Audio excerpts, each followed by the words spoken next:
Pasca meledaknya gudang penimbunan minyak ilegal di Sumatera Selatan, Kapolda Sumsel mengambil langkah tegas dengan menonaktifkan 2 anggotanya, Kapolsek Pemulutan Ogan Ilir dan Kapolsek Babatoman, Kabupaten Musi Banyuasin.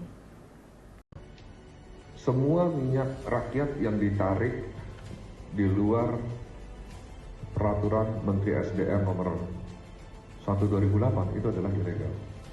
Tidak boleh ada refinery ilegal di sini. Tahu nggak refinery ilegal? Tempat masak, tempat penyulingan, nggak boleh. Kapolsek angkat tangan. Berselang beberapa hari dari ultimatum Kapolda, gudang atau tempat penyulingan minyak ilegal di Mangunjaya, Kabupaten Musi Banyuasin meledak dan terbakar hebat, Jumat 28 Juli 2023. Berselang 3 hari kemudian, gudang penimbunan minyak ilegal di Jalan Lingkar Selatan Desa Ibul 2, Kecamatan Pemulutan, Kabupaten Ogan Ilir, terbakar hingga terjadi ledakan besar.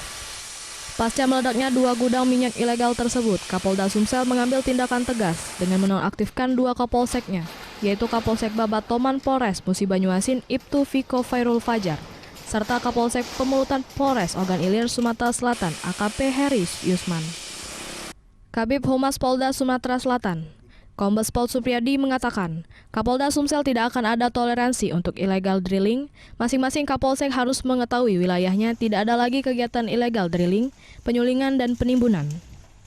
Saya juga pihak Kapolda bahwa masing-masing Kapolsek harus mengetahui wilayahnya tidak ada lagi kegiatan illegal drilling, baik itu terkait dengan penyulingan dan lain sebagainya, dan penimbunan, termasuk penimbunan ya.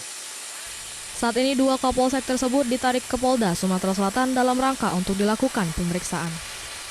Dari Palembang, Firdaus, iNews, laporkan.